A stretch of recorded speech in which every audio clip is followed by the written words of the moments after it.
Okay, welcome to what is the third of the webinar series of the John Howard Society Pacific focused on complex service delivery. And of course, this series, and my name is Allan Castle, and I'm the coordinator of this series. And it's of course focused on building an agenda for the forthcoming leadership dialogue in complex service delivery, the leadership gathering on complex service delivery, now tentatively planned for the spring of 2022. And this is the third of our webinars.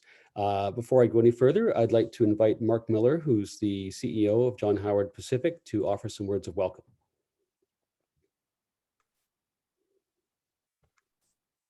Good morning, everyone. My name is Mark Miller. I'm the CEO with the John Howard Pacific. I'd like to acknowledge that many of us are currently in different locations across BC. And I would ask that each of us take a moment to reflect and acknowledge the Indigenous history of the land we're on today. I would also encourage that we each consider the privileges and opportunities we have been given and the responsibility we have to work at changing the negative impacts our colonial systems have had and continue to have on Indigenous people across the province. On behalf of the John Howard Pacific, I'd like to welcome everyone that has taken the time out of their busy days to join us. At John Howard Pacific, we have a vision that all of us can live in a safe, healthy, and inclusive communities.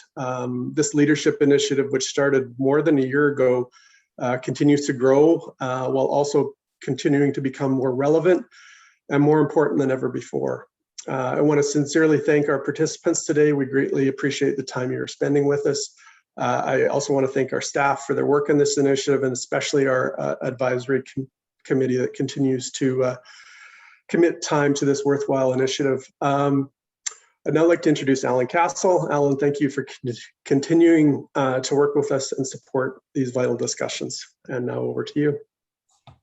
Thanks very much, Mark.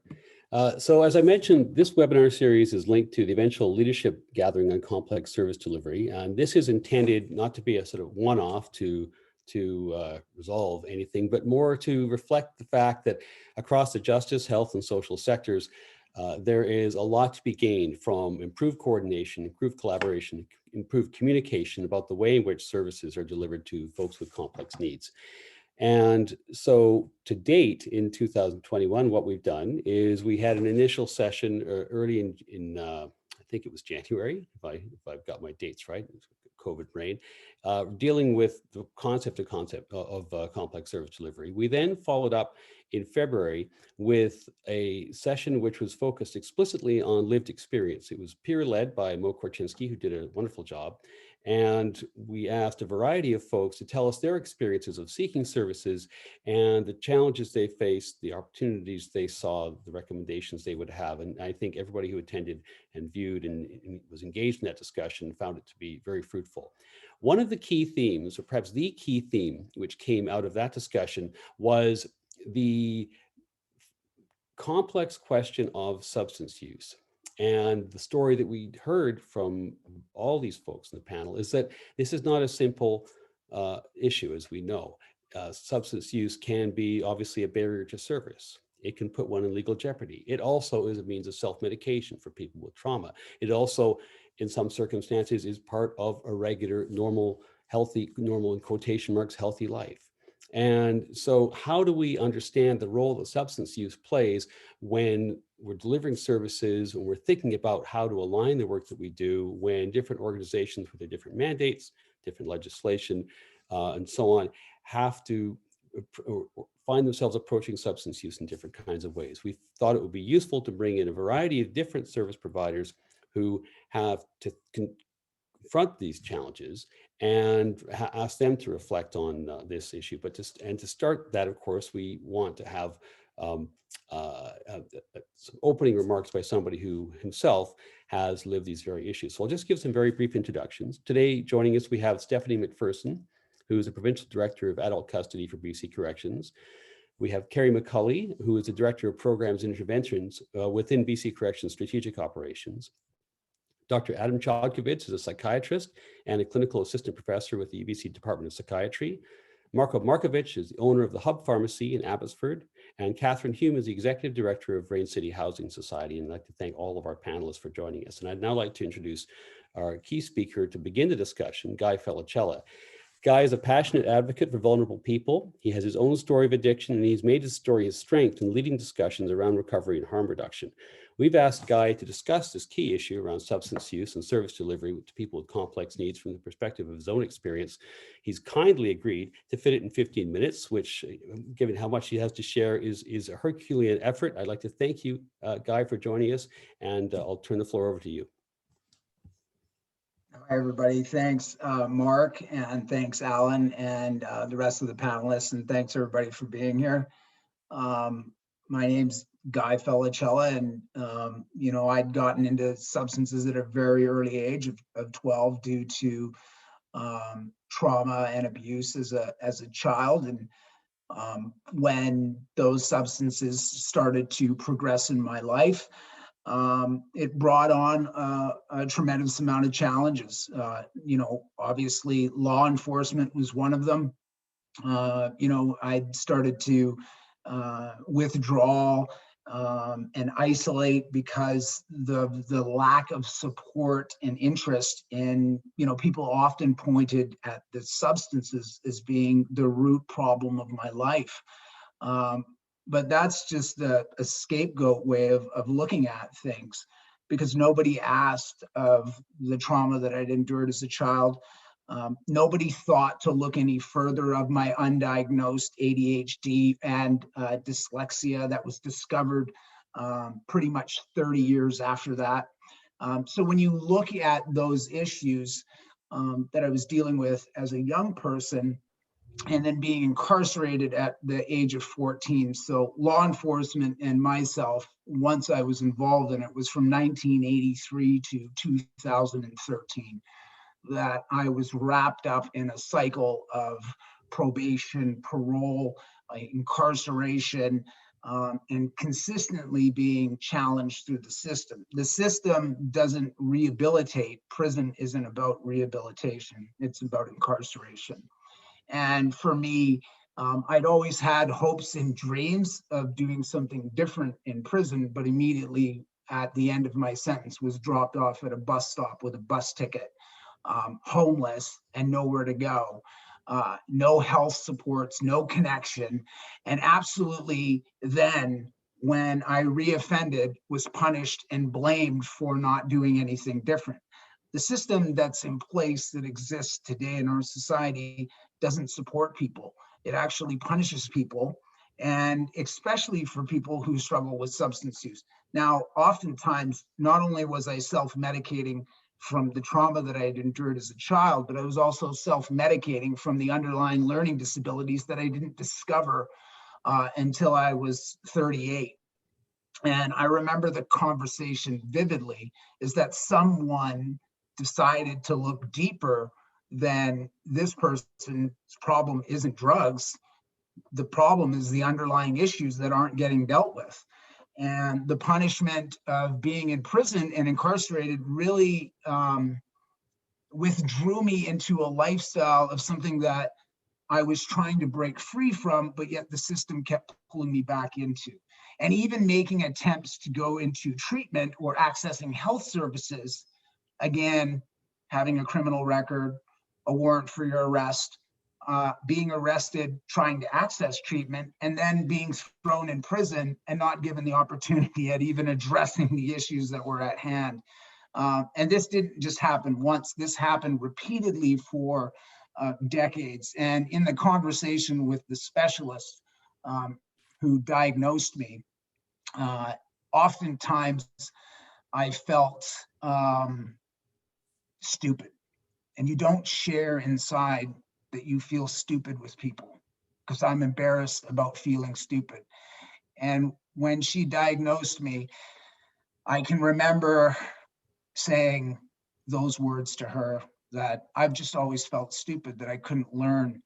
And she said, "You're far from stupid. You're actually one of the smartest people that I've met, because you've had to function through life without the support for these learning disabilities." And what had started to happen after that is that opened my awareness to how I learned. I started accessing trauma therapy, which try to access that if you're struggling with trauma in today's system, it's next to impossible. Most people who need trauma therapy, and I'm sure we could all use some trauma therapy in our lives, it's just unaffordable especially to the group of people that need it the most. And counseling is not even covered under MSP. So you just cannot afford. So yet we get caught in this revolving door of treatment, rehabilitation, incarceration. And once you get into that lifestyle, it doesn't get you free. And even if, like in my own life, you do break free, guess what? Society doesn't let you forget that you have a criminal record when you go try to get employment anywhere. We don't allow people to break free from a system that's in place to actually say, hey, yes, you've paid your debt, you can move forward. But yet we keep pulling them back in like they owe it something. And we keep punishing them. And this continuous repeated cycle doesn't offer any hope for people to move forward with their lives. And take it from a guy like myself that not only survived the first dueling public health emergencies in the 90s, which was the AIDS and overdose crisis, and now here we are again with the same COVID and overdose crisis battling each other out. The eerie familiar significance of me reminded of how the AIDS crisis got all the attention and the drug users were left to suffer. It's the same concept that's happening today. And I see that history is completely continuing to repeat itself, and we're not learning by our mistakes that we made in the past. We need to look at creating a system that benefits substance users in a way that when they reach out, that they can get the support that they need and not be punished and incarcerated and then punished even if they do break free for the rest of their lives because of something that happened, possibly the undiagnosis of the learning disabilities. And this is the thing that I look back on in my life, is that a lot of what I was doing was really self-medicating. And in today's day and age, that happens with a lot of people today, even in the services that I work for and the people that I work with, especially people struggling with poverty and homelessness. We continue to do the same aspects of it by putting them in prison and punishing them for that. And just prison just doesn't do anything for us to move forward.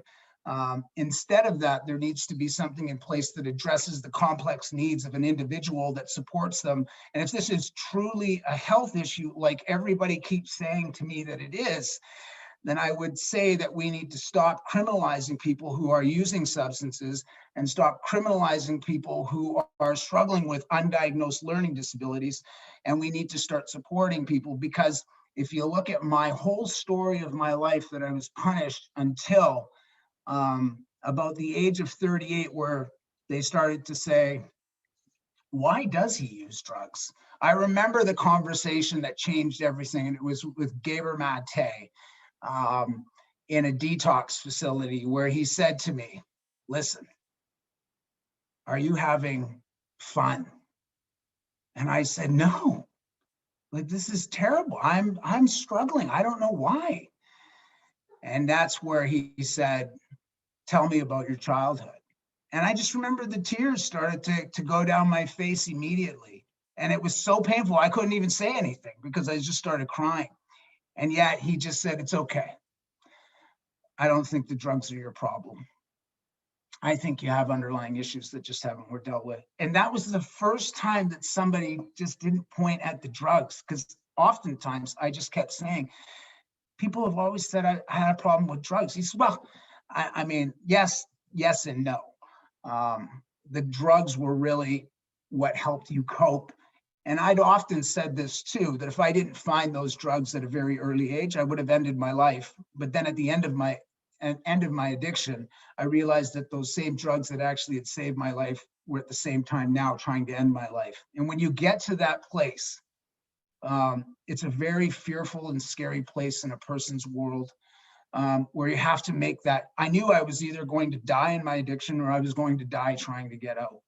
And I was not going to get out if people were going to continue to lock me up, incarcerate me, judge me.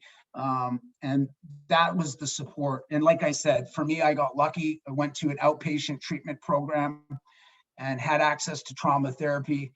And really, that gave me the understanding of why I use drugs, the coping mechanisms, the understanding of all these issues. And you know what? Gratefully, my life today is dramatically changed. And It's over 8 years now, and you know, I have a family, a career, a life, beautiful children, a beautiful wife. I own my own house, which is remarkable for a person that was homeless for 20 years.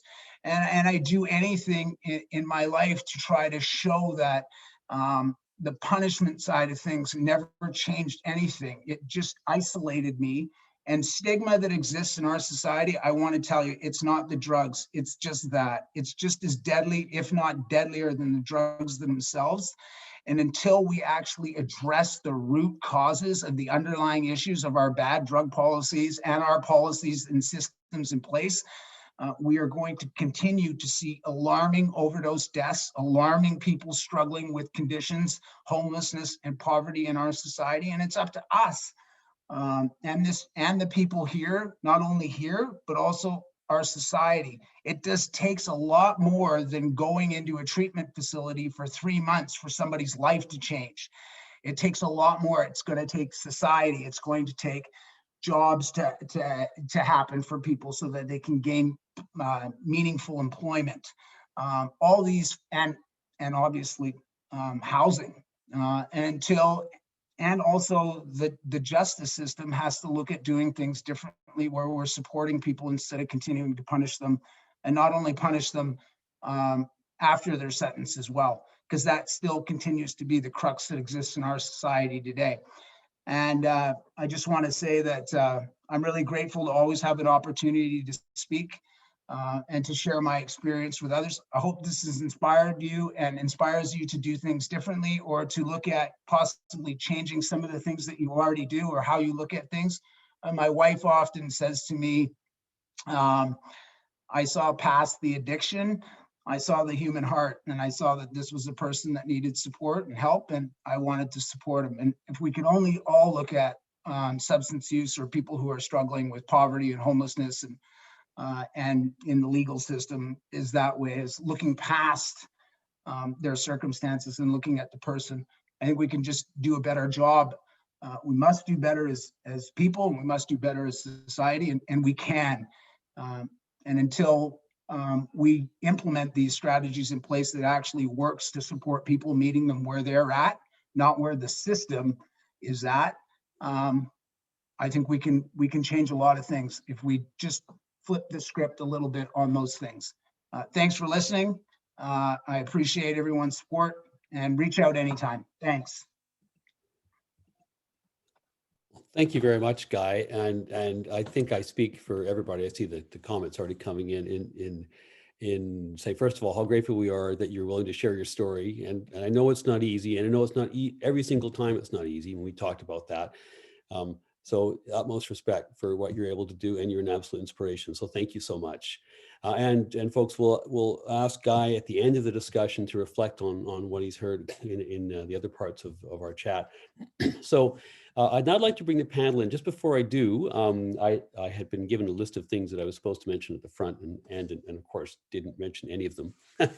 But I did mention through the chat the fact that we are recording the session, and we will be sharing the recording with the presenters before we eventually put it on the web, just so they can verify they're comfortable with that. I would also ask, because we will have a Q&A period later on, probably around the hour, if you would please ensure that your screen name is actually who you are, because it's hard to call on dad's computer or mom's office laptop to intervene. So if you could please make that change now, that would be just great. So I'd like now, if I could, to turn to Catharine Hume, who is the Executive Director of the RainCity Housing Society. And what I'm asking Catharine, and what I'm going to ask all the panelists, is a couple of things. First of all, for their reflections on Guy's talk, but secondly also to talk a little bit about the practical issues needed in balancing services to substance using clients in their own organization or their own practice. So Catharine, thanks for joining us. Thank you. And thank you, Guy, for starting us off. It's pretty critically important, essential, that people with lived experience and their voices and their experiences are the center for all of these conversations. So I really want to thank you for sharing. And, you know, I think some of the things that just sort of struck me in what you talked about was the critical importance of early intervention. That's not so much me as the executive director of RainCity as much as it is me as a mom of a couple of young men, and how critical it is, like how many things we can do societally to reduce this notion of complexity of individuals, because actually what it is failures of systems and failures of us within our education systems, in our child welfare systems, in our all of those early systems that touch people, young people, and don't ask the right questions and don't come alongside in the right kinds of ways. So I do think it is about failure of systems versus complexity of people, and the importance of kind of grounding and staying grounded in that, because it removes that piece, or it helps to at least combat the piece around blame and centering the problem in individuals. That is so much a part of what people who use drugs experience on a day-to-day basis in discriminatory contexts in so many ways. So thank you so much. Those were just a couple of immediate reflections, I guess, from listening to you this morning. And I do, we're I'm not the ED, I'm a co-ED. And so it's important to note that I have a partner in this endeavor, Greg Richmond. But RainCity is an organization that has done a lot of work to try to ensure that we welcome people in to housing and supports, whether that's scatter site housing through Housing First intensive case management, or sort of community treatment team supports, or in more kind of congregate spaces. We're sort of proud of the work that we've done in terms of creating openness and welcoming folks in who use drugs and have other complexities in their lives. Very similar to many of the things that Guy spoke about. And that's not a given in supported housing. So I just want to name that. There's, there really is discrimination around people who use drugs in so many ways. And although we talk about it as a health condition, we continue to treat it as a criminal justice issue by and large, and continue to create barriers to all kinds of fundamental entitlements for citizens. And, I think for us within RainCity, having kind of moving through or continuing to be impacted by the poisoning epidemic and certainly COVID as well, but in a different kind of way, I think the critical importance of people with lived experience in our systems, like not talking about people as clients and drug users as other and outside of our formal systems. RainCity, among probably all of the organizations around this table, have many people who use drugs and or have had problematic relationships with drugs in our organizations. So it's not us and them. And we work really hard to welcome in people with lived experience in all kinds of roles within the organization, at leadership roles, at honorarium-based peer kind of roles, a series of kinds of roles of integrating that lived experience. And the reason we do that is because we know that there is a wisdom that comes from lived experience that can't just be token, cannot just be invited in occasionally, but is actually critical to the core conversations that we need to be having, both in terms of the mental health and substance use issues surrounding our employees, as well as our residents and tenants that we support. And so, we're a long way from doing good enough work in those spaces, but that's sort of at the center of the work that we try to do. And I think just a key issue that we encounter over and over and over again is the lack of accountability by our formal health services around welcoming and receiving folks in and connecting with them and maintaining those connections. And that level of discrimination that exists around drug use within our formal healthcare system is profoundly unacceptable. And there's pockets of brilliance within our health systems, obviously, and So this isn't to say that, you know, but if we don't talk about the degree to which discrimination is at play every single day when people who use drugs emerge, when they come into community mental health contexts, then we do ourselves a disservice. And the Mental Health Commission of Canada a number of years ago, I can't remember if they were the drivers of this research or if they talked about it, but it was really around where does discrimination reside around mental health issues. And one of the places that it resided most acutely was within the healthcare system.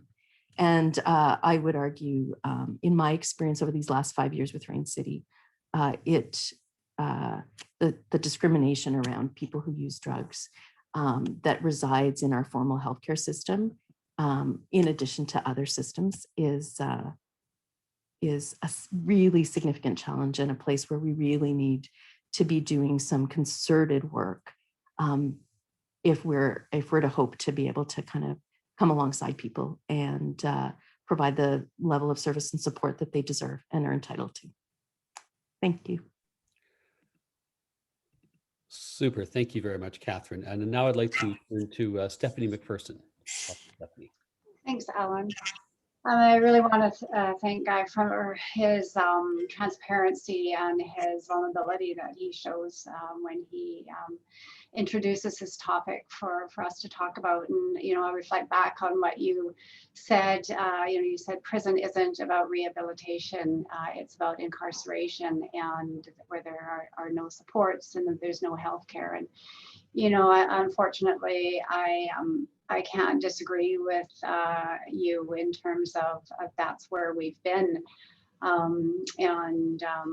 It's just, I think, a byproduct of society and the way that it's viewed, or we viewed mental health and addiction issues, and we've segregated them from healthcare issues, where, you know, somebody breaks a leg, they can go to the hospital, they're treated, they're supported, there's rehab to follow, there are lots of community supports, but why is that all lacking for those that have addiction and mental health issues? And so within adult custody BC Corrections, we're really trying to shift our focus. And you know, I think we've made some progress. We've got a long way to go, but we are changing our culture to one that is more about care for the individual that comes into custody.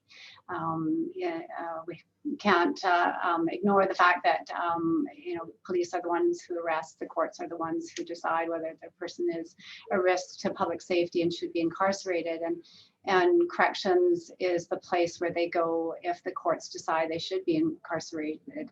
And correctional centers should not be a place for punishment. They should absolutely be a place where the adequate supports and health care is provided to support people who are struggling with addiction and mental health, and really, excuse me, working to connect them with the appropriate supports, so that when they are released to the community, there is that continuity of care, and there is the proper safety net, the wraparound services that support them. Because the individual that comes into custody, there's a whole network of people that are around them that they support, and they are part of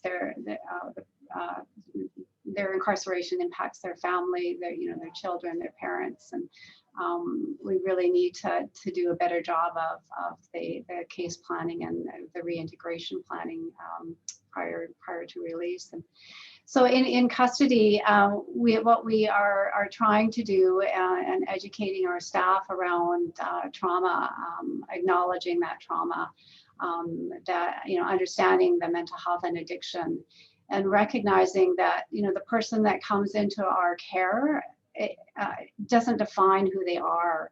that's the behavior that's presenting, but there are some significant issues that have led to that behavior, and really not judging the person, but trying to find out, really what happened to you, and how can we help you. So there's a real shift within BC Corrections to providing that care, and providing a different environment. One of the constraints that we have and the challenges that we have, and it will be important to work with those that have been incarcerated or are incarcerated to figure out what we can do. How should we best use the time that the individual is with us, given that, and particularly with the pandemic, we've seen the count reduced for about 1,000 people. So we've got in custody today just over 1,500 people from a pre-pandemic of around 2,500 people. And we've seen a decrease in the number of days that people are incarcerated. So we've seen, we're seeing now remand stays of about 30 days. Sentence stays are close to 30 days. What can we do? We absolutely have a role to play in stabilizing the person's health care or health. But what really should we be doing with that time that they're in our care and custody? And so we're working with Correctional Health Services, who took over the delivery of health care. So Provincial Health Services Authority. In 2017, they took over the delivery of healthcare, which has really led to a better, more comprehensive level of support, particularly on release for those with potential addiction issues, trying to provide some continuity of care for those that are at greatest risk.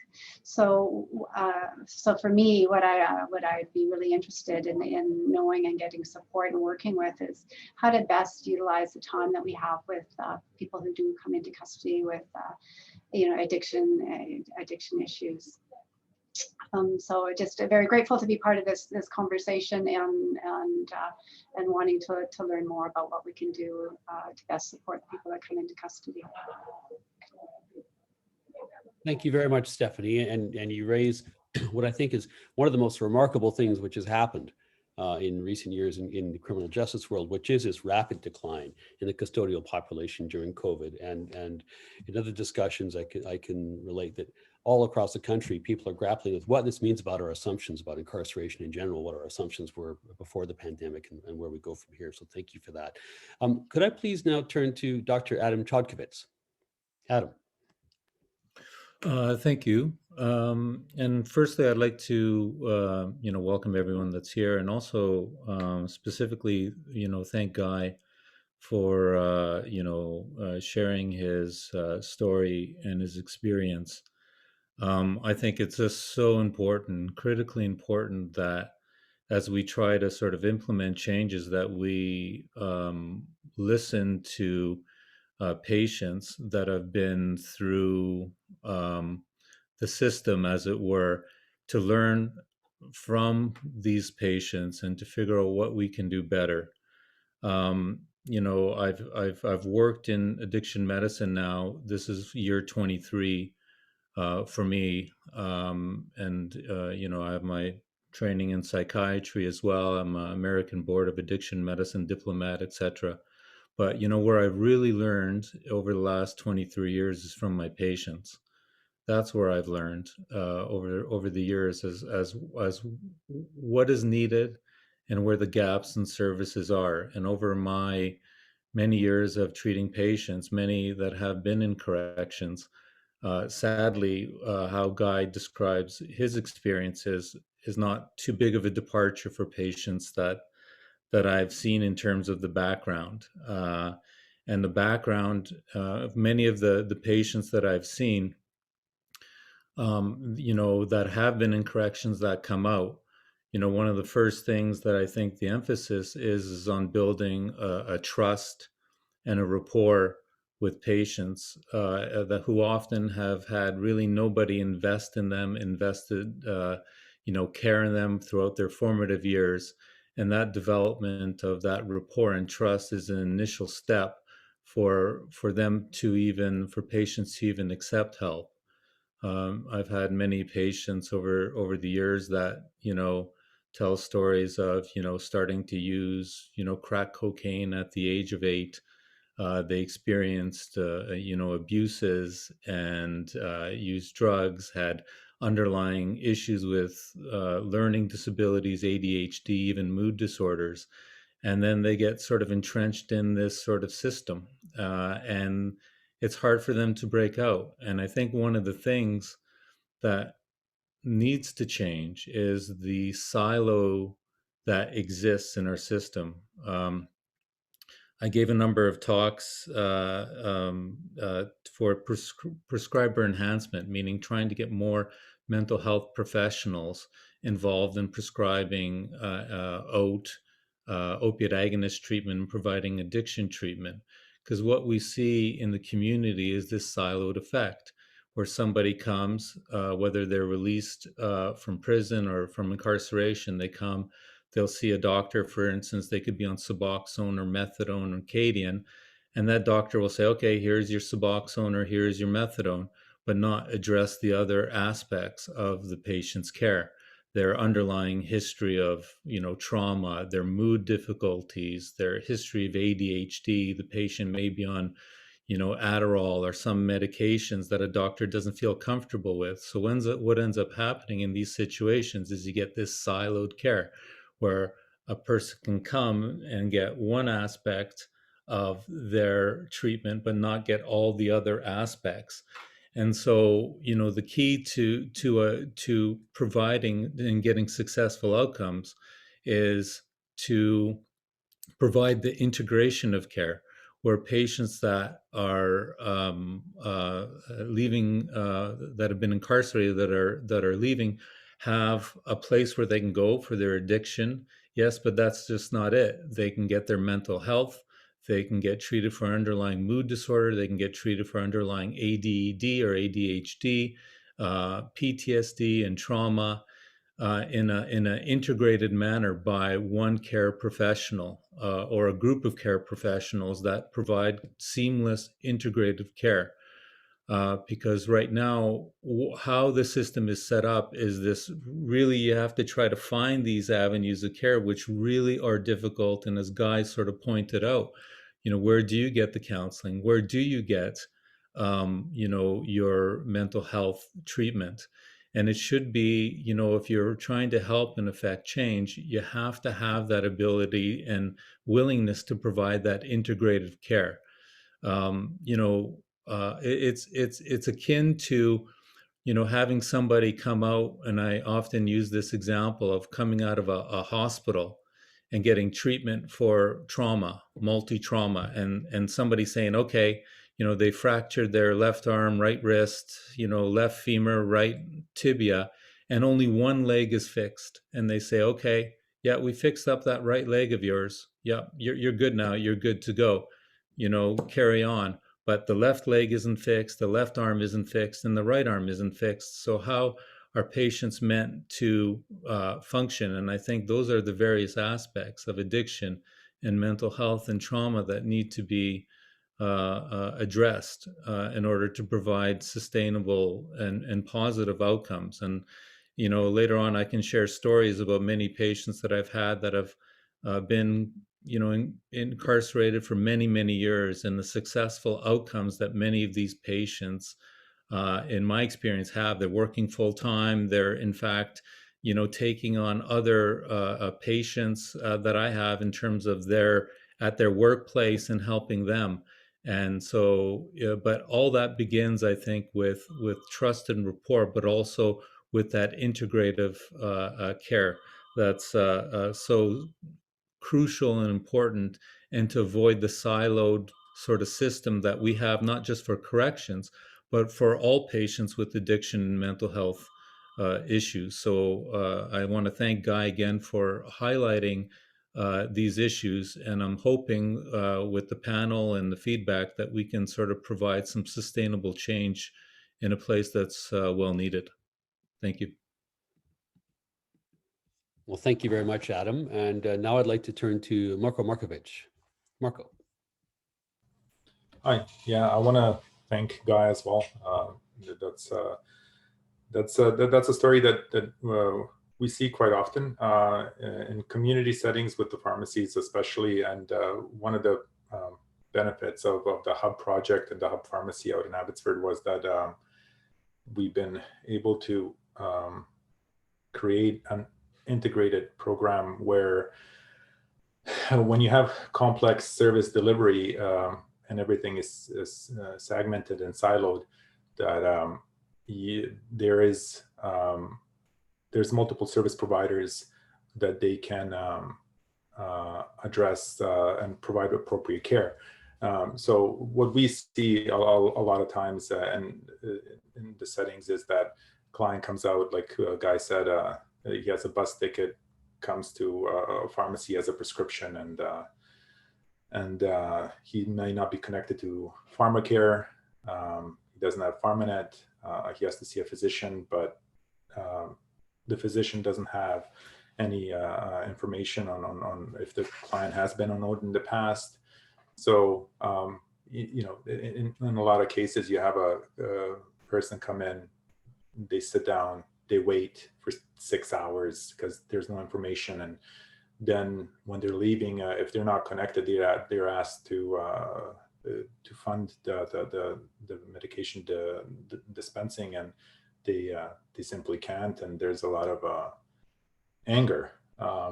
So at the Hub, what we were able to do is one of the service providers that was really beneficial, and we found a great source, is Ministry of Social Development, Poverty Reduction. They're a partner at the Hub, and having access to them has provided quite successful multiple times because we're working under the same roof.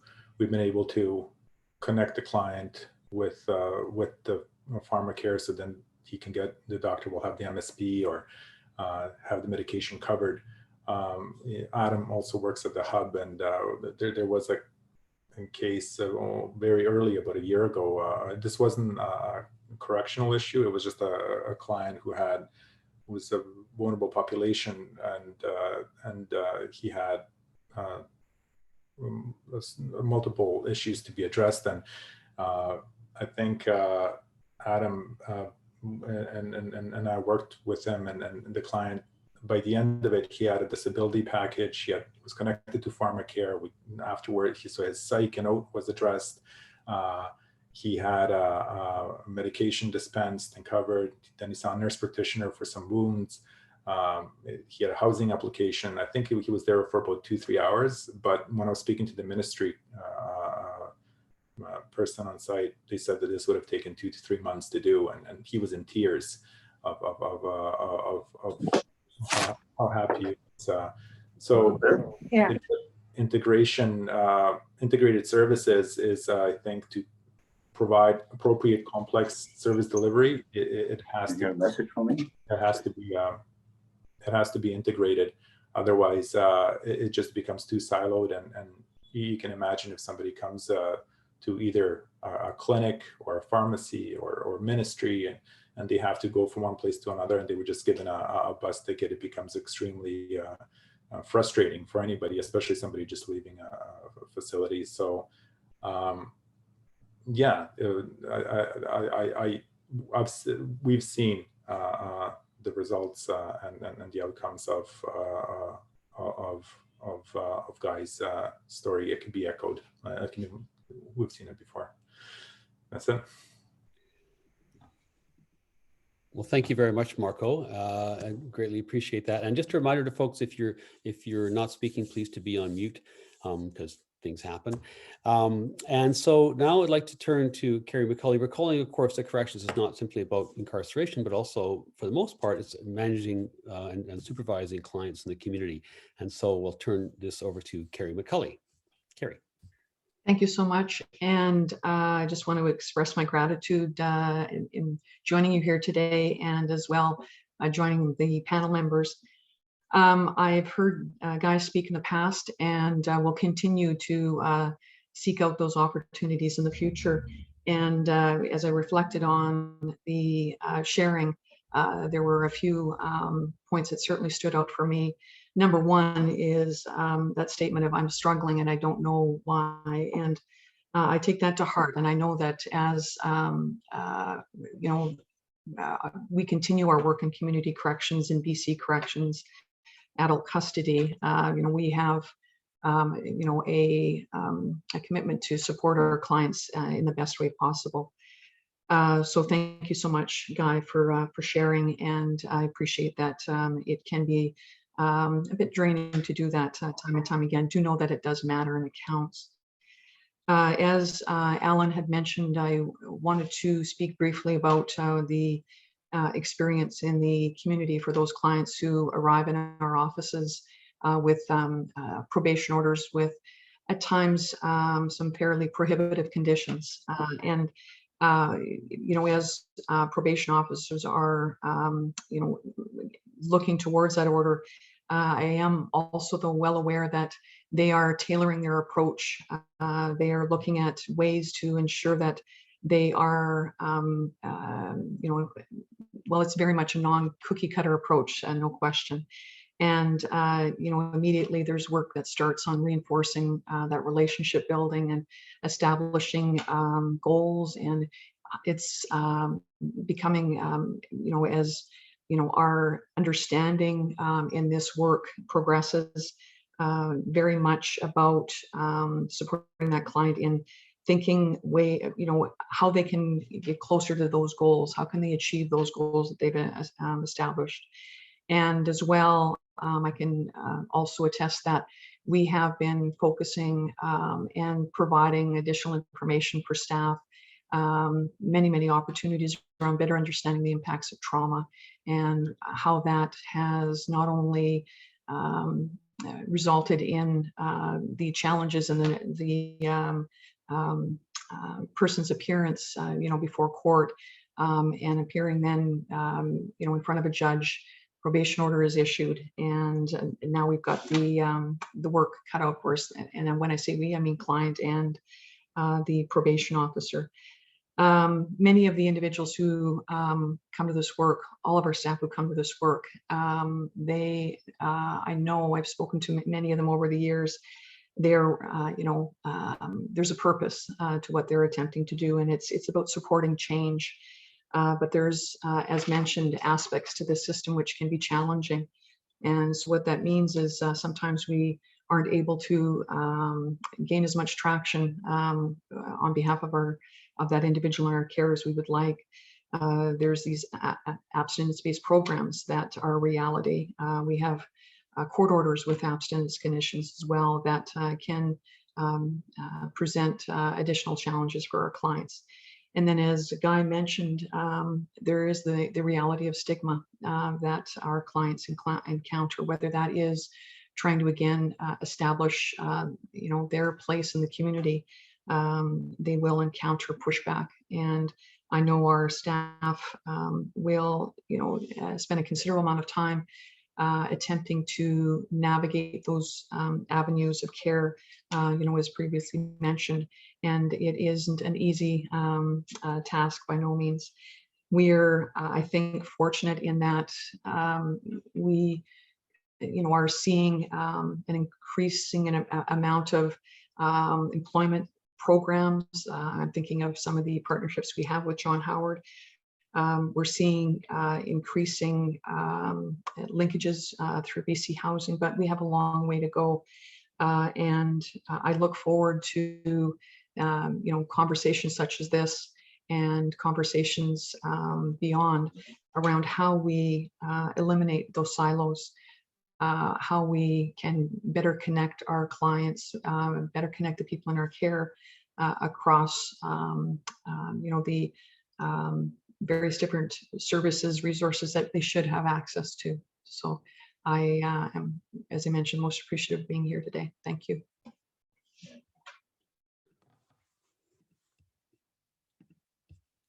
Sorry, I'm messing with my camera, but thank you so much, Carrie. That's wonderful.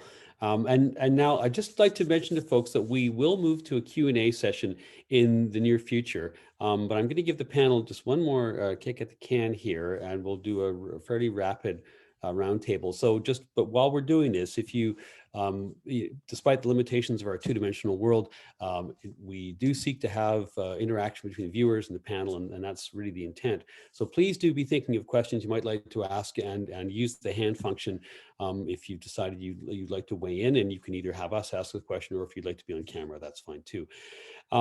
So let's now move to the last round. And what I'm going to ask the panelists all in a very concise way, and we prepped them ahead of time, is can you tell us one change, looking beyond your own mandate to the broader system of service to those with complex needs? Can you think of one change at whatever level which would make a substantial difference in increasing the uptake of services and decreasing barriers?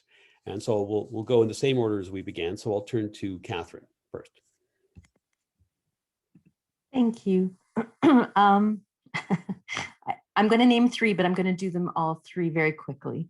So I would say the three things that I think are most important is decriminalizing substances and taking the criminal justice piece out of that health condition. I think the second is figuring out a way together to create accountability for all of those places where individuals are not being connected across or staying connected to services and supports to which they're entitled.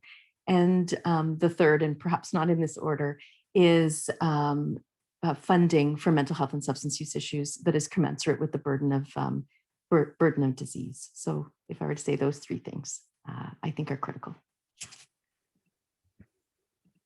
Thank you, Catharine. Stephanie. Thank you. So for me, I'll do the three as well. Destigmatize, work to the degree that we can as BC Corrections to destigmatize incarceration and to try and put the human face instead of a criminal, because I do think that many people that end up in custody are criminalized for their health issues, and that needs to stop. So destigmatizing, and one thing that we've done to begin that is just to change the terms we use to talk about people in custody. So removing the word inmate from our policies and our conversations, and replacing that with individual or person or man or woman, and trying to have our staff and others see these people as people. The second thing is to improve our partnerships with others within the health system. We are working to do that at an executive level, and look forward to expanding on that, working with Ministry of Mental Health and Addiction, working with Ministry of Health, working with the various health authorities to try and move away from incarceration and work to support community-based supports instead of incarceration. And also working with, I think, the judiciary as well in talking about the individual cases that we see within our correctional centers, where clearly it's a mental health or addiction issue, and it has nothing to do with the criminal justice system, but by default, because there isn't adequate support in the community, by default, people end up incarcerated. And then the third would be to involve more often the voice of the individual that is incarcerated, so that we can learn through their experiences and their vision of how the system needs to be reshaped to best support them. So that's it for me. Thank you very much, Stephanie. Adam. Thanks, Alan. I think I'd sort of give 2 points. One would be anticipation of all patients that are leaving corrections, all have different needs. And I would hope that, you know, if we are to sort of effect change, that there'd be a bit of an anticipation in terms of the complexity of many of the patients there that have been treated with, you know, addiction treatment while in custody and other mental health issues, so that if they're referred to an agency or a treatment provider, all treatment providers kind of aren't really the same at this point. I'm hoping that that could be the standard of care moving forward, but I would hope that, you know, that there can be some planning in terms of, wow, this patient has these multiple issues. Where is the best fit for them in terms of getting that sort of care that they need? Not just the addiction care, but also the mental health, whether it's treatment of ADD, an underlying mood disorder, bipolar disorder, or learning disorder, or PTSD in counseling. That has to be, you know, I'd like to level the playing field there for patients so they can get that holistic care. And the other key phrase, and I feel like I've been talking about this for so long, and I'm so glad that we have this sort of venue to discuss this, about the integration of care. Really, it's about integrated care and providing that integration for addiction and mental health. It's just so important in order to address these issues. As a quick example, if you can imagine, if somebody has had a history of depression or recurrent depression, and that's not treated, they can be as stable as they would like to get. You know, they're doing okay, but as the depression or other mental health issues take hold, the substances then hijack the mental health issues and causes triggering of use. And people say, well, you just relapsed. No, you didn't just relapse. There are other issues that were underlying that need to be addressed. So those are the two, I think, two biggest factors, you know, moving forward, anticipation of the patient's needs when they leave custody, and providing that integrative care. Wonderful. Thanks very much, Adam. And now I'll turn to Marko. Yeah, I definitely echo everything that Adam's saying. Integration is extremely important. For me, it would be just a baby step. It would be just something as simple as making sure that every client leaving is connected to PharmaCare and does have PharmaNet. Catherine mentioned funding. PharmaCare would fund the patient's access to the physician with the MSP, and would provide funding for the client's patient's medication. So in a lot of cases where we see somebody is not connected, they walk out, you know, saying they're gonna go back to jail, and you know, depression, they're saying, I'm going to go kill myself, and you can imagine what kind of a drain that is on everybody that's a service provider and trying to get them access to services, but they can't because they weren't connected. So mine would be just it's integration. It's all these having relationship keepers and soft transfers of care. And I understand that they're complicated because somebody's released just on, it's not planned. But if we can assure that they are connected to PharmaCare, and that they can, if the allocated centers are, if they're designated centers, then they can be sent somewhere. And then if they have more experience, they can deal with these issues. Versus if they're just released in the community and they walk into any clinic or pharmacy, they're gonna there's not enough education in the community pharmacies to know how to deal with some of the barriers that are presented. Thank you very much, Marko. And we'll finally turn to Carrie. Thanks so much. And I've been making furious notes related to all the ideas that have been shared. If I were to have my way, a comprehensive, fulsome understanding of the services, the sustainable services that are available to individuals all across the province. It appears at this point in time there's a number of fractures, and it makes it incredibly difficult then to navigate it, not only for the individual who is struggling again with those mental health needs and processing, all of that comes with a history of trauma.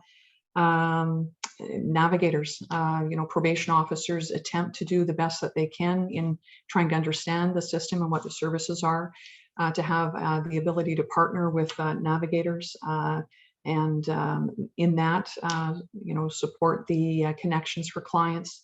And beyond that, if we were able to establish hubs or, an adult type of foundry model, I think as well, that would be a way to lessen some of the silos that have developed across these various different systems over many, many years.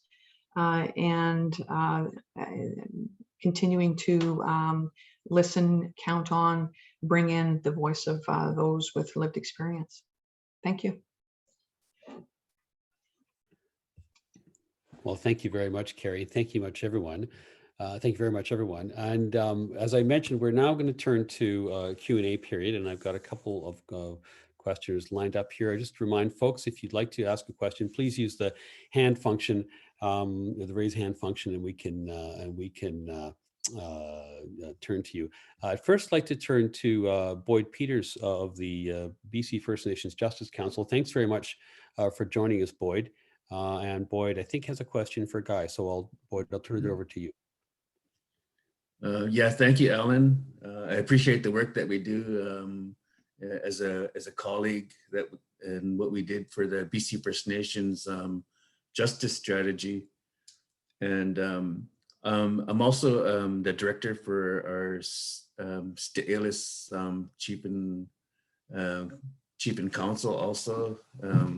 So we have a partnership that we have with Correctional Services Canada. And we also do work in partnership with BC Corrections. So we have we do a training events in partnership with BC Corrections and Correctional Services Canada. And we have offenders that do real life experience presentations at these forums. And it's really impactful. There's like 150 participants. And they're Indigenous healing themes, and it was Latsamat, Etisquelbel, and Yukwithit. The question I have for Guy is, was there any positive supports at all in corrections? And what type of supports would have been useful? Hi, Boyd. Thanks for your question. I mean, I'll explain. I'll share a little brief story of the discrimination that exists of a person who uses specific substances in the prison system. And many times when I'd access the prison system with a heroin habit for years, you were often subjected to isolation, no medication. They'd give you Gatorade in crystal form, and you'd have to mix it yourself, and you're vomiting in a cell, and there's no methadone, there's no OAT. But on the other hand, if you're an alcoholic and you go into prison, you're immediately offered a Valium script. And so for me, you as a substance user, you're always trying to navigate through the loopholes that are in the system. So I just basically said I did both, which was drink alcohol and used heroin so I could get the Valium. Now, the part that really changed years later was the fact that now, if you are incarcerated and you do have a substance use disorder, an opioid use disorder, you can have access to those medications. And that is a huge relief off of any person, especially being incarcerated. So that was positive in the sense. I think inside, depending on where you are in prison, I've been in both provincial and federally.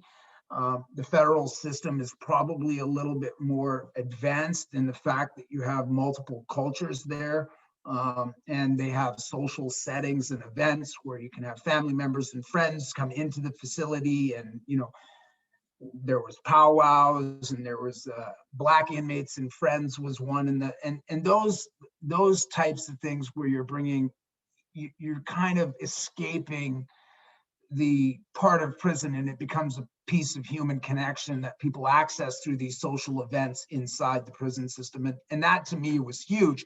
I think what has to happen is that no one should leave prison and be dropped off at a bus stop anywhere and not have any access supports to housing, not have any access supports to healthcare, and not having any access of supports to counseling.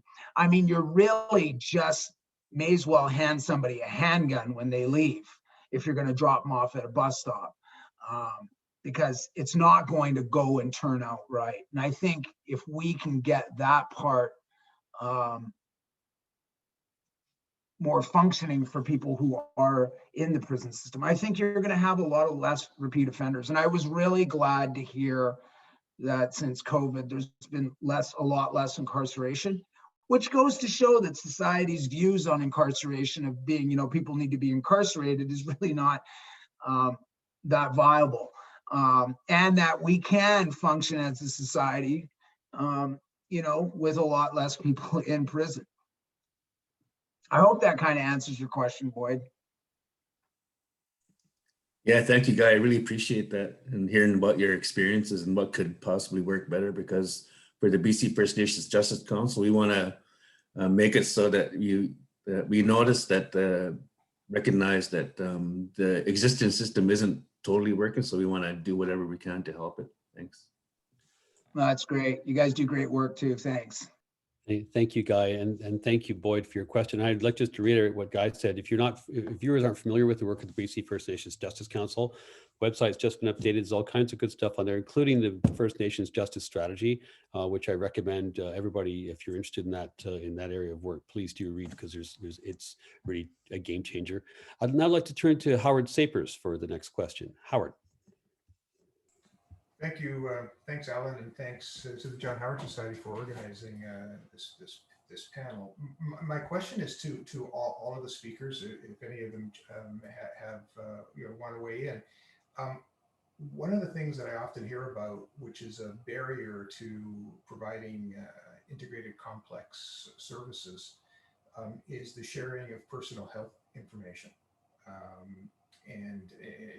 So I'd be very interested to know from anybody, how big of a problem is that for you, and how do you overcome it?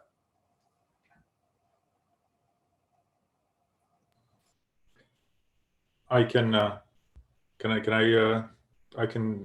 try and answer that. So that's been a huge issue. ROI's release of information has been coming from corrections and then entering into community has been extremely difficult to have that released. I've been at multiple meetings where it stops. I have no idea of how to solve that. That is, I think, way above my pay grade. It's constantly coming up, and that's, I think, a huge barrier of once the client is released, of having that ROI signed off would be very beneficial to the physicians, to the pharmacists, to the client.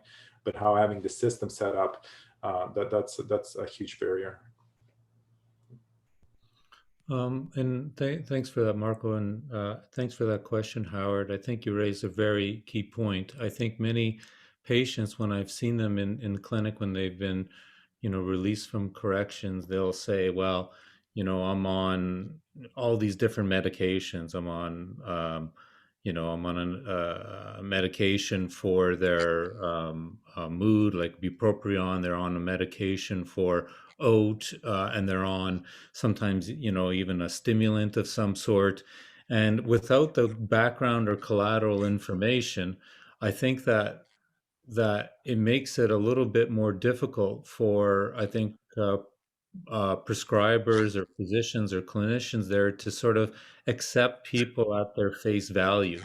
And I think one of the biggest things is if that information was provided, and in times it's about 50-50 whether I have information. If somebody has an appointment with me that's been 2 weeks out, I often get some of that information. But in the past, I've had patients need to sign information, and then I'll talk to the nurse and try to get collateral information, because I think there's also an uncoupling with PharmaNet as well, which makes it difficult. So you really need to have that information. And I often do like a full assessment of those patients, and they're pretty clear. You know, if somebody, you can sort of kind of suss out pretty quickly if somebody has had the, you know, the issues that they are saying that exist, you know, by their history. And if you take the time and spend with them so that you can help address. And there's been times where I haven't had that information, but you know, the history is so consistent in there, and what they're saying is I go, yeah, this is what we're going to go with, and I'm going to start you on this. I'm going to continue on this, because I think once somebody's been on a treatment that works for them and that treatment is suspended, you kind of are actually, you know, the chance of them sort of decompensating for other reasons sort of increases exponentially. So I think that's really an important aspect of continuity of care. I see, And, I see Catherine wants to get into in this. Oh, sorry. Go ahead, Carrie. Oh, I'll be quick, Catherine. I just wanted to, I guess, well, if anything, affirm that that is a challenging and significant barrier, Howard, that we continue to struggle with. There's been efforts that we've been taking to develop, sign off PIAs, which are all around privacy information agreements, and we'll continue work on that front. I will also, though, you know, share with you that there's in some communities situation tables, hub tables that have formed. You know, there's this grassroots effort that's underway, and you know, I tip my hat to the work that they're doing in those communities across the province. So and now Catherine and then Guy.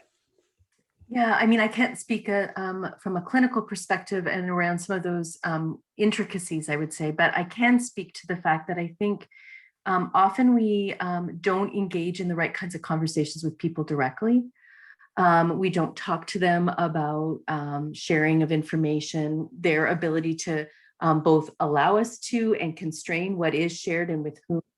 And, you know, I've been in the system for 20 plus years, and I think it's probably a multi-pronged kind of strategy, but I do think as a first step, we could collectively identify ways that we expect people to talk to people about sharing of information, because I think what we would find if we did that well is that a group of people would be willing and or able and or eager to have their information shared if they had control or some level of control over what boundaries that. And so there's lots of lack of trust, obviously, in formal systems. And so that wouldn't be a panacea, but I don't think we're doing that well enough. And I think it would be a pre-legislative change or pre-memo of understanding kind of complexity that I think we should be all thinking about in terms of being focused on people with lived experience, being able to engage in those kinds of conversations. Thanks, Catherine. So we'll turn to Stephanie and then Guy. Thanks, Alan. So I just wanted to mention a couple of things. So for BC Corrections, we have moved, I think I briefly mentioned it, in October of 2017 from a contracted healthcare model, which was a private business, to the Provincial Health Services Authority delivering healthcare within BC Corrections. So the sharing of health information between healthcare in custody and healthcare in the community can happen now, which is huge. The other things that we are doing is in terms of the complex cases that do come into custody, we are developing complex case plans that now involve the individual. And I think, you know, in the past that we've really missed the mark on that, where decisions have been made about people without them present. And I think moving to that now will allow some of that sharing of information so that it will at least allow BC Corrections to best support that individual in their case planning. Then in terms of the PharmaNet, so we record the information in PharmaNet. So once the individual is released to the community, they can show up at a pharmacy anywhere in the province without a prescription, and they can indicate to the pharmacist that they have been on something when they were in custody. The pharmacist can confirm that information with Correctional Health Services and then fill that prescription. So that's a huge accomplishment as well. And then on release, making sure that they have the medication to carry them over until they can get their prescription filled in the community.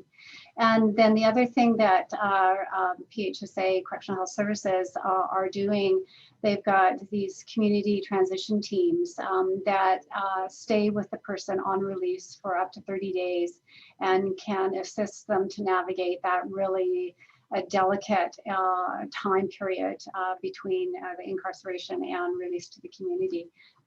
So just wanted to leave you with that bit of information. Super. And now, and Guy? Yeah, thanks everybody. I think collectively on both sides need to work better, especially when a person is drawn into custody.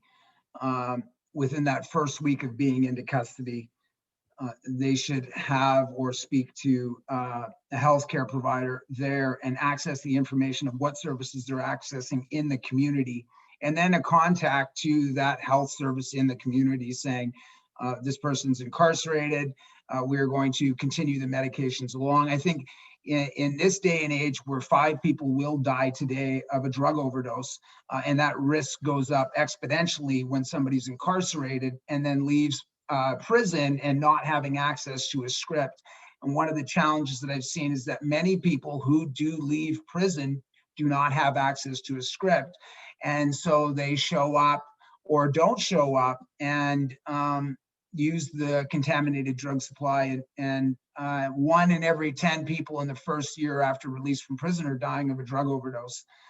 That might even be higher now. I know there's more research going into that as well. So the important part is to have the release of information, explaining it to the patient that's in the prison system, of giving access so that when they do leave, that there's immediate script dropped off in the community that they're going to be in, what pharmacy they use. So that script is guaranteed there before they even get released. And I know that does present some challenges because some people do get released from unexpectedly if they're on bail. But if they're a sentenced individual, there should be no excuse that this person should have access to an immediate script when they leave. There should be a script signed over to a place, not to go and access to see a doctor. I mean, we're putting so many barriers for a person to be released from prison, to go to the clinic, to get the script, sit in line, when the script could just be sent there if we just worked with the health authority and the correction system to combine the efforts to make sure that the supports were there for when this person's released. That's my take on it. So thanks very much, Guy. And this is a conversation which could clearly extend. I'd just like to take the opportunity to bring in one more piece here, which is from Lindsay Lord. So I'd like to turn to Lindsay with JHS in Kamloops. Lindsay. Thanks, Alan. Thanks to the panel for the various presentations. So my question is for Marko. So just wanting to get a bit of a sense of the hub, obviously a really great example of, again, this hub notion that we're all talking about. I certainly see this as an area where organizations like ourselves, the John Howard Society, can look to bring kind of the right community members together and processes to help individuals navigate kind of these complicated systems. So do you have any suggestions around how this might be replicated in other communities, inclusive of the who and the how the process began? Yeah, so I was asked to come out to Kelowna and kind of give my opinion. The hub model was being explored there. So I joined the hub about 3 years ago. There's so much work to be done that was done before that. Dina Cabueno, she engineered the whole process, spearheaded. having municipality attached. So Abbotsford as a municipality is a partner, Abbotsford Police Department, Fraser Health, having public health, having a hub pharmacy, hub medical, having at the time was, so having so many service providers and doing all that legwork ahead of time and being integrated, it takes a lot of time. I have discussions with other municipalities, and it has to be community led, essentially. Not all the problems are going to be the same in every single community. Hubs can be something that's more appropriate for seniors. Corrections in Abbotsford is more appropriate to have those discussions because of Abbotsford does have a couple of prisons. If it's community led and you have on the municipal level and the health authority, I would start there. I would have I think the public sector and private can work together and have quite positive outcomes. That it takes time. It takes so much time. Where I think this is year 2 of operational, year 4 of planning, and we're still not where we want to be. So it takes a lot of dedication, but whatever the community is and whatever the needs of the community are, if it's led by them, there will be results. Thank you. Thank you. So there's a little bit of time left, and before I ask Guy for his final thoughts, and one thing which I'm wondering, and I don't know quite who to put this to, but as conscious that obviously the criminal justice system has been a focus of the discussion, but I think it's unreasonable to be putting all the burden of this on corrections when, of course, the system itself is what produces. As a whole, is what produces some of these outcomes, and there are a lot of people within the system, and we've heard from 2 of them today who are working to try and resolve these kinds of things. One of the other aspects of the criminal justice system is the use of release conditions issued by the bench to condition and control the behavior of people who are released into the community, in principle, to act as a corrective to put people on the right path. But that may not always be the outcome which happens, even if that's the intent. And my question to the panel or anybody else who cares to weigh in is when we think about substance use and people's reintegration, are we putting too much faith in the power of court conditions and their ability to condition behavior versus how they may in fact be tripping people up or creating barriers? Thoughts on that? I can just weigh in quickly, Allan, on that. I think one of the first things that I do when I meet patients that have been released from corrections is I say, I'm your doctor. I don't work for, I'm not, working for the parole board. I'm not doing, their work. I'm here to help you, because I think there's the perception of a mistrust. Like, if I tell you the wrong thing, the first thing you're going to do, and understanding the nature of addiction difficulties is the lapsing, there's occasional lapses. If each time that you're engaging with a patient or client and they tell you something that may have breached their parole conditions, they're never going to tell you anything. And so what I typically say is that, what you and I are working on is you getting well and sustaining your wellness together. So if you give me a dirty urine, I'm not going to sort of immediately then, go and call your parole officer right then and there. I said, I would encourage you to share information that you're working, with me, but I am your doctor. And if you do, these patients can be sort of brought back into carceration. But in my experience, patients often have some lapses along the way. And so there, I think there should be some flexibility, in terms of some of the conditions, which can seem a bit absolute in some ways. So. Thank you. Anyone else want to weigh in on that one? Well, Alan, I do know that that is a confounding factor, certainly in those instances for individuals who are reporting into probation offices, and there'll be this expectation that they abstain. I think there's many occasions where probation officers will support that individual in returning to court and exploring an amendment of some of those conditions, because they will and have the ability to set the person up for failure. It is something that certainly gets in the way of continuing to build that relationship and support the person in recovery. Thank you. Catherine? I really want to echo that what we see in our harm reduction informed housing context, including one of our abstinence-based buildings, is that it's exactly that. It's not an absolute, and substance use can be quite a relapsing journey kind of thing. And what we do, of course, people have their own internalized dialogue about that, their shame, their fear, and their own frustrations. And it's opposite to a holistic recovery model to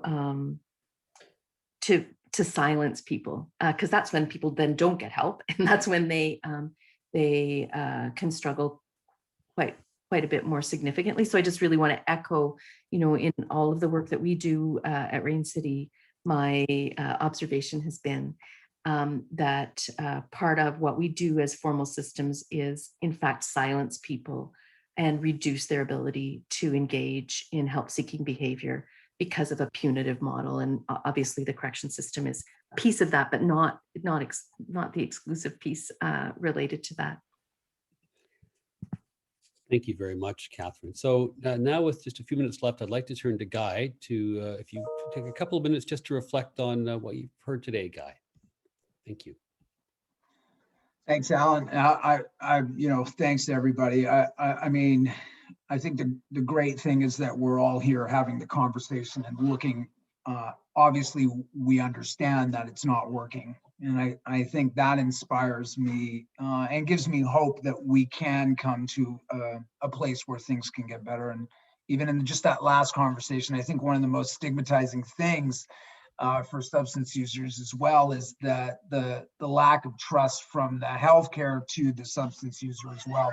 And especially being a person, like when you have to get urine screens, it's really when you have to do so many urine screens to prove that you're using the substances that you say that you're using, or in fear of getting something canceled like your OAT script, it really puts a barrier up there. And hopefully we can look at changing that piece as well. But like I said, it's awesome to see that a well-diverse group of people trying to look at not only the correction of a system that isn't working, but actually moving towards a system that would work, especially meeting people where they're at. So I applaud all of you. And I know a lot of the times the work that we do is extremely challenging and hard, but people's lives are at risk and they really matter. And if we actually want to move to a society that better supports people, then we need to have more of these conversations, but not so much on the talking side. We need to actually implement a strategy and a structure in place that benefits the person that's struggling. And if we can do that, and I really wholeheartedly believe we can, because we've come leaps and bounds. Like I often say, in the 80s, in the downtown east side in early 90s, there was no harm reduction whatsoever. It wasn't even a word. And so what I've seen in 2021, how that movement's moved, what we really need to do is reduce the harms that our policies are causing people, especially people who are incarcerated or Indigenous or people of color, substance users, etc. We need to change that piece. And I applaud John Howard Society for putting on this and then bringing everybody here and everybody being respectful of each and other's views and trying to bring change to, because really at the end of the day, if we do care, then we need to change. And so I'll leave it at that. and thank everybody so much for giving me the ability to speak. I'm truly humbled by life and just honored to be here to speak with you all today. So thank you very much for having me. Thank you very much, Guy. So just very briefly, I'll mention that our next event is happening on June the 30th, and we're going to switch a bit and look at governance questions and how the kinds of systemic approaches we've talked about here might actually be governed and designed. And we were hoping to bring in some examples from other jurisdictions working on that now. We'll announce that in due course. I want to thank the panel, despite there being all 6 people here, for staying on time, on budget, on message, and absolutely knocking it out of the park. As somebody who organizes a lot of these things, you were wonderful. Thank you so much. And thank you too for being so open and raising so many important issues, which have given us so much great material for our agenda for the leadership gathering going forward. And finally, again, I'd like to thank Guy for his openness and his bravery and really setting us off on the right path so well today. So thank you all, and we'll see you again on June the 30th. A reminder that we will make the summary available and this video, once it's been reviewed,